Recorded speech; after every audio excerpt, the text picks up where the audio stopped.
This is the Louie T Network.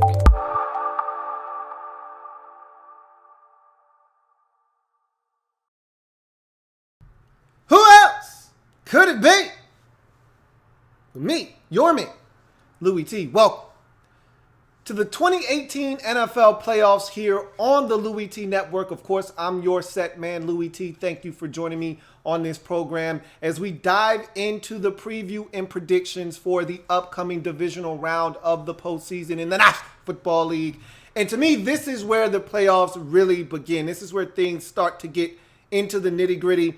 I love Wild Card Weekend just as much as the next man, but Wild Card Weekend is fun because everyone gets a chance.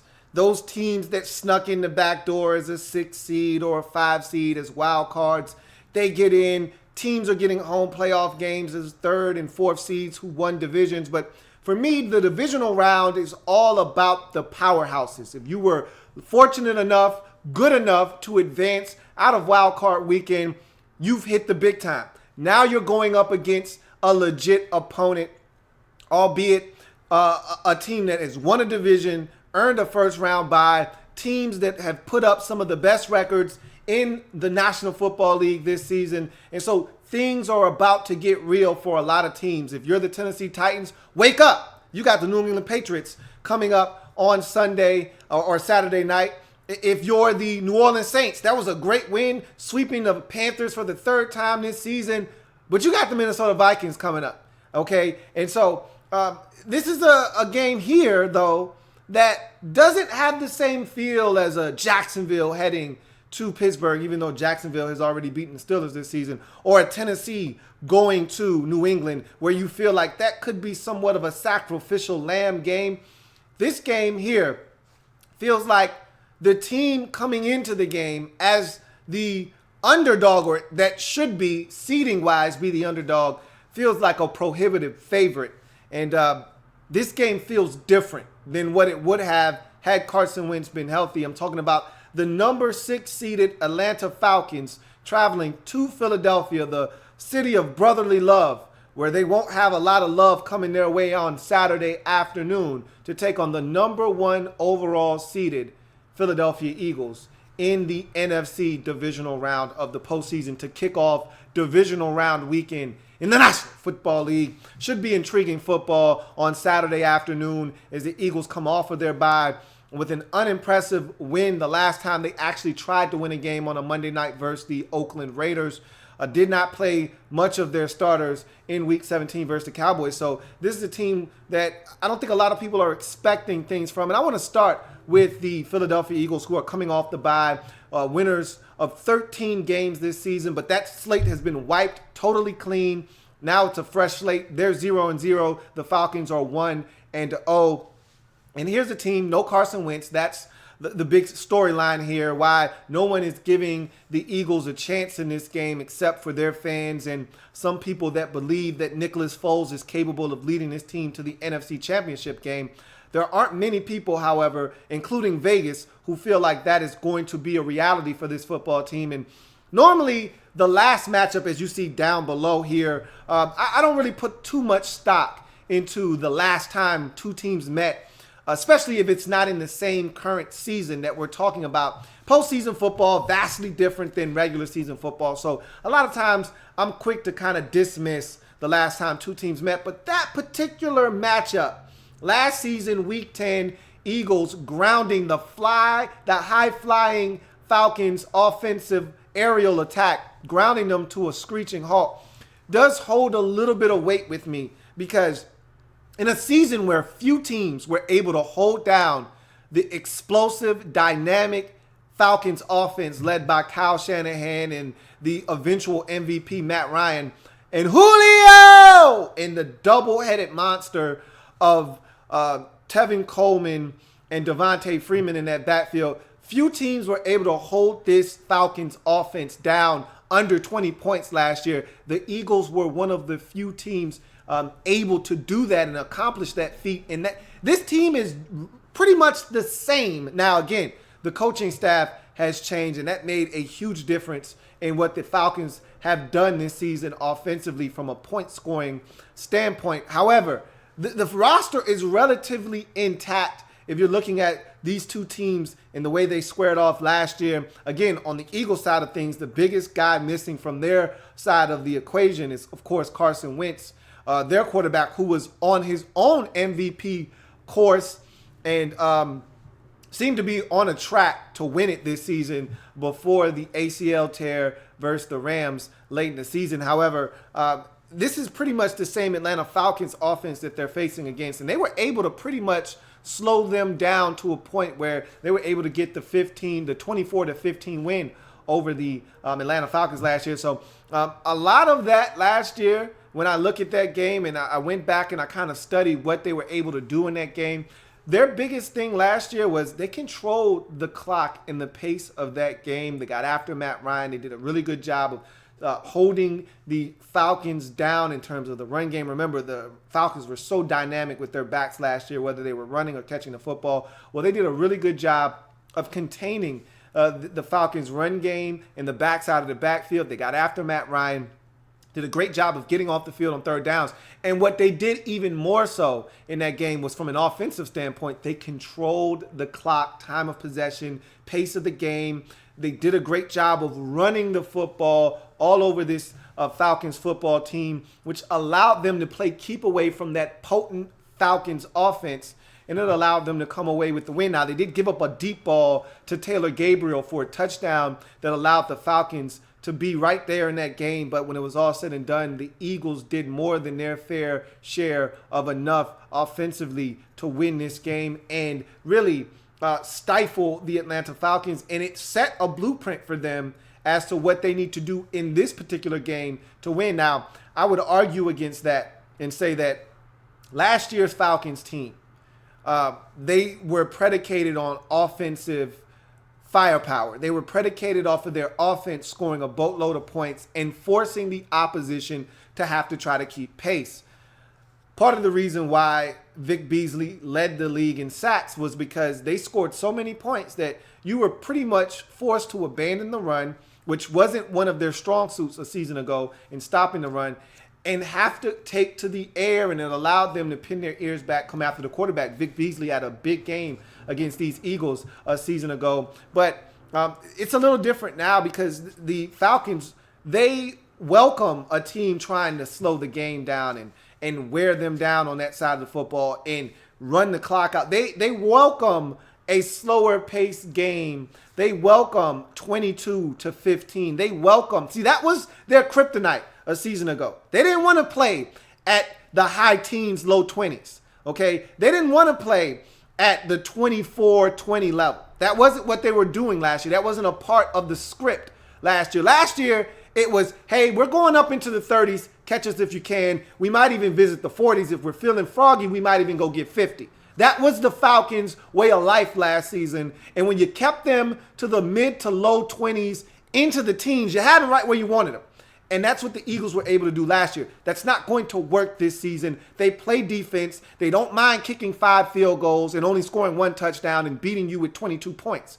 The Falcons are a different brand of football this season. They've got a different mindset.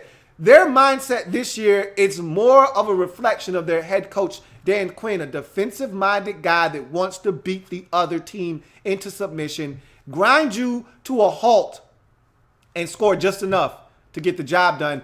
They've taken on the identity of their head coach. And so that philosophy and game plan that worked last year so well for this Eagles team, don't think that's going to help them and benefit them as much in this game. Now, look, if they can run the football effectively, protect Nicholas Foles with the run game, yes, that will go a long way in helping them try to secure a victory and move on to the championship game. However, they're going to have to make some throws. Nicholas Foles is going to have to make some throws. He's going to have to stare in the face of some pressure. He's going to have to make some big plays in this game if the Eagles are looking to advance. It'd be nice if they can get a huge lift from Blunt, Ajayi, Clement, whomever is in the backfield. It'd be nice to get a boost from the run game and guys catching it out of the backfield and making it a lot easier on Nicholas Foles.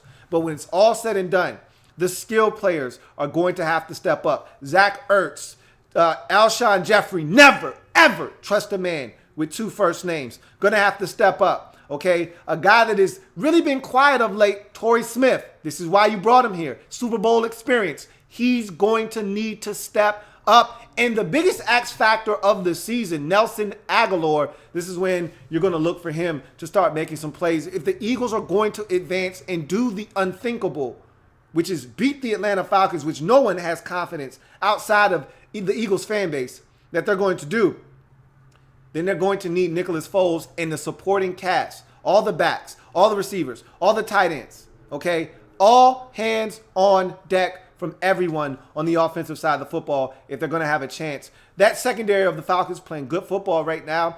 If you're going to have any opportunity to exploit the Atlanta Falcons, it's going to be on the ground, just like you did a season ago. Todd Gurley ran for over 100 yards with several big runs in that football game. Only 14 carries, something that I thought the Rams needed to do more of. They got away from the run, which was working. They should have run it more. Jared Goff threw it over 40 times. Only 14 carries for Todd Gurley, despite him averaging over 7 yards a carry. If you're going to have success against a Falcons defense that right now is playing exceptional pass defense, it's going to have to be on the ground.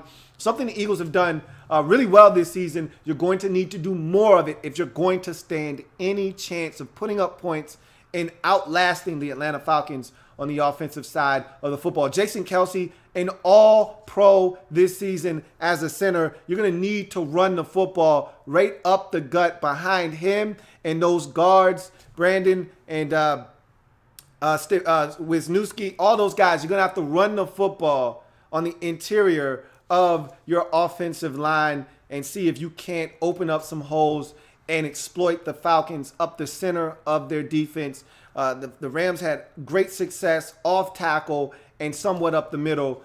You're going to have to try to duplicate that success if you're looking to pull the upset. From a defensive standpoint, this is where you've got the best shot at winning this football game.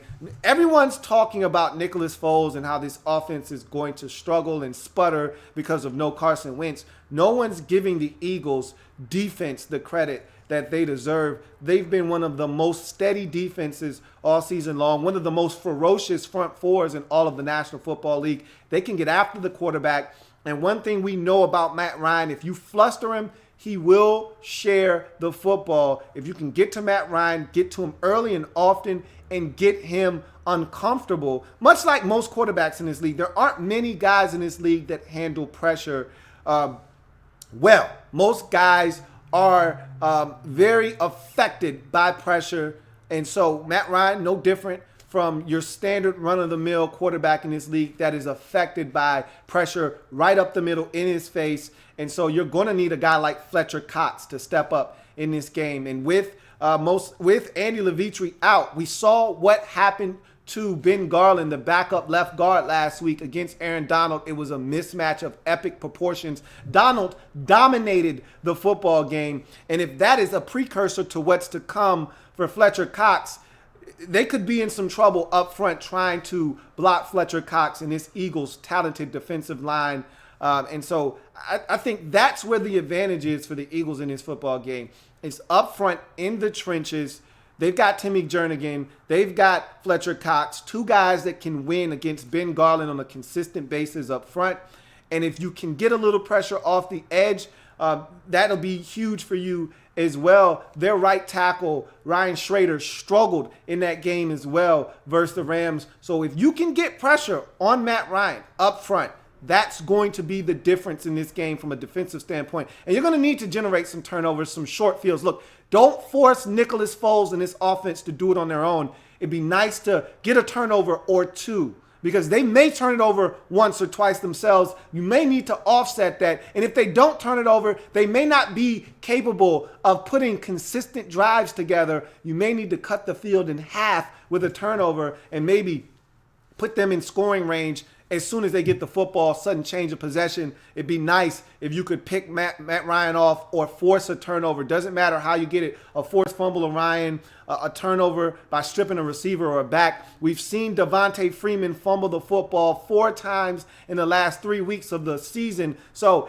you can force the football out against this Falcons offense, but you're going to have to generate some turnovers, get some pressure on Matt Ryan, and most importantly, stop the run, make them one-dimensional, make Matt Ryan have to beat you.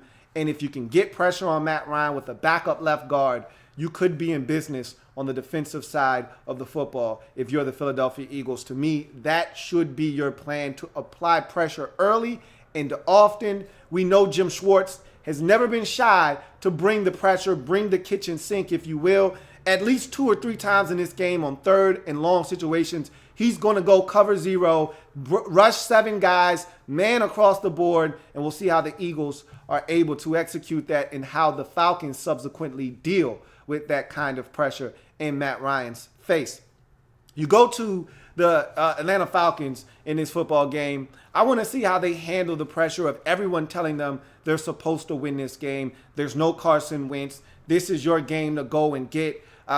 This is a team that has the experience, that it's been here before, just last year in this same exact spot. Now, they were at home. They weren't the 6th seed. They were the 1 seed last year. So it was a little bit different in the dynamic of where they were playing and who they were playing and where they were playing.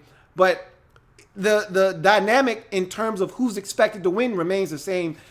Falcons a big favorite in this football game. So from that standpoint, want to see how they handle that. But this is a different Falcons football team. I've been riding the coattails of the Falcons all season long because I believe in this defense, something that a lot of people weren't really paying that much attention to. Everybody was focusing on the lack of points offensively and how Steve Sarkisian, who called a beautiful football game last week, was struggling as a play caller and how they weren't adjusting well enough and weren't scoring enough points. Hell, even Falcons fans were blinded by the lack of points offensively and not paying enough attention to this defense in the way that they had improved. And so I told you that this team was better. I've said it a number of times. This team was better equipped this season to deal with the rigors of the postseason than last year because they play defense. And as we all know and have been told millions and millions and millions of times, defense wins championships.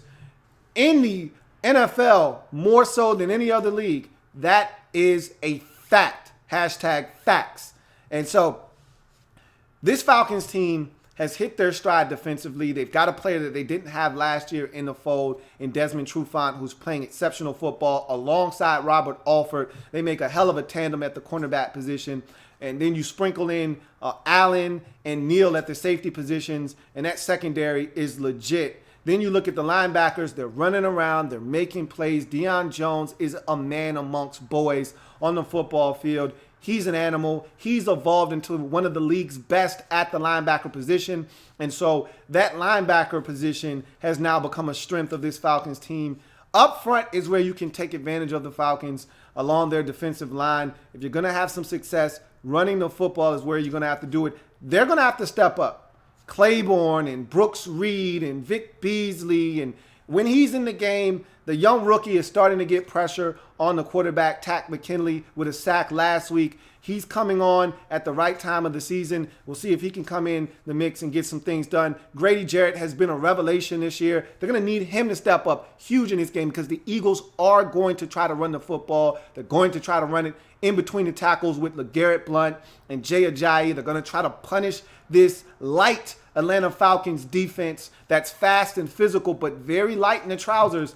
Grady Jarrett, one of their bigger, more physical, along with Dontari Poe, defenders in the interior, going to have to step up to help stop this Eagles rushing attack and make them one-dimensional. Force Nicholas Foles to beat you because a lot of people, including myself, don't think he's capable of doing so. If you put the football in his hands, I think you'll get more of what you saw versus the Raiders, a bad performance, than what you saw against him with him late in that Rams game when he came in and looked very competent.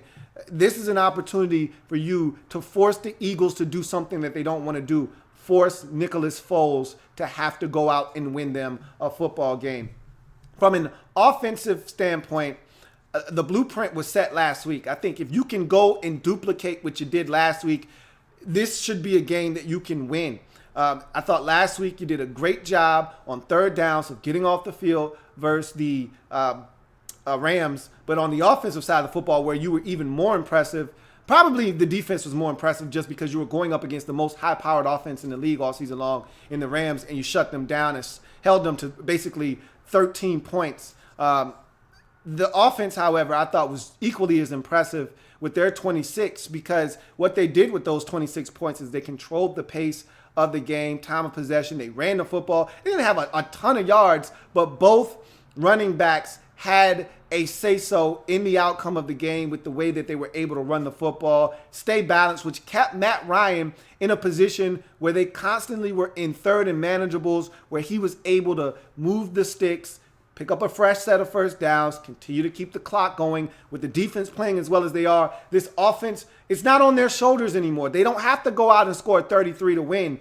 This offense knows, hell, look, we haven't been great in the red zone all season. If we can just get in the field goal range for automatic Bryant, then he's going to put 3 on the scoreboard. And if we got to kick 5 field goals and only score 1 touchdown and put up 22, we're fully capable and okay with that, because normally that's enough for this team to win football games with the way they've been playing. So if they cannot turn it over like they did last week, take care of the football. Last week, they were the ones generating the turnovers on special teams, and they didn't give it away. They stayed away from the big mistake that can cost them, and they were able to run the football. Matt Ryan with some timely throws, none bigger than the throw to Julio, who had an excellent game, outstanding game against the Rams, torching that secondary.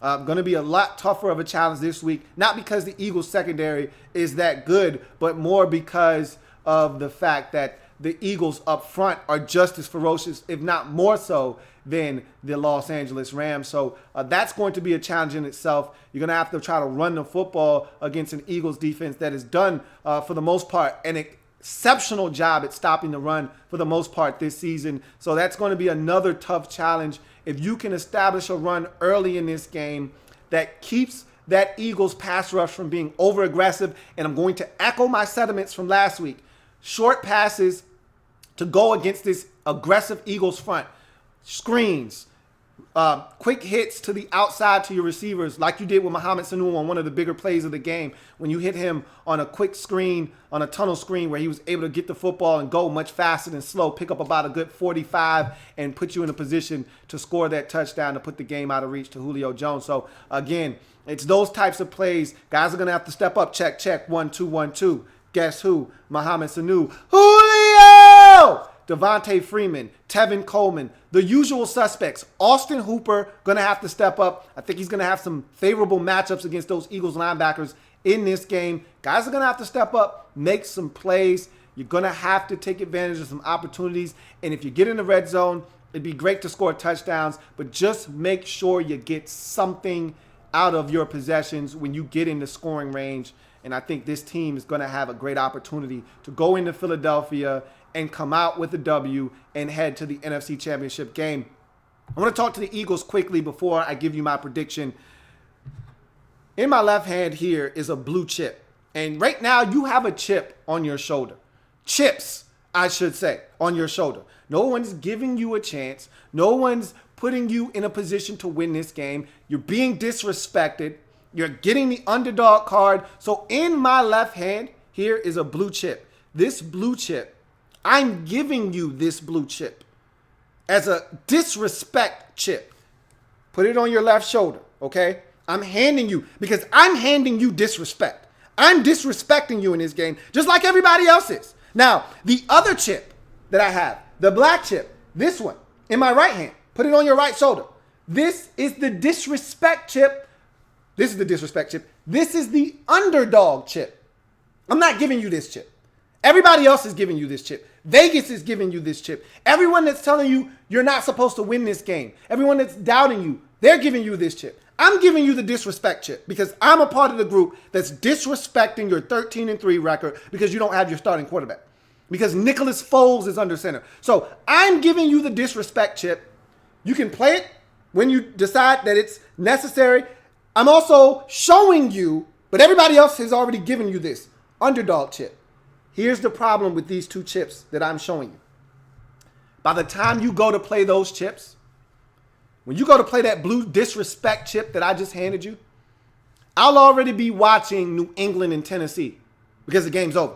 And by the time you play that black underdog chip that everybody else is giving you, the Falcons will already be on the plane to New Orleans or to Minnesota. That's the problem in this game that you face, is that you're in such a tough spot without the guy that puts you where you are right now. It's hard for me to fathom with a young team, with not a lot of guys with playoff experience. It's hard for me to fathom you finding a way to win this game. The Eagles haven't been here before. Their coach hasn't been here in a coaching capacity before. This is a very young team. There's some veterans smattered around this roster. Some guys that have played in playoff games before. Hell, you even got a couple of guys on your offense that have won a Super Bowl. That's all fine and dandy. But at the end of the day, as a collective group, you haven't been here before. The Falcons have. They know what to do. And because of that, I'll take my chances riding with the Atlanta Falcons in this football game. Going to be a lot closer than people think. I think the Falcons are going to score 1 touchdown and kick 5 field goals, which has been their recipe for success over the last, I'd say, month and a half or so. Haven't been scoring a ton of points, but they've been getting it done, field goaling teams to death.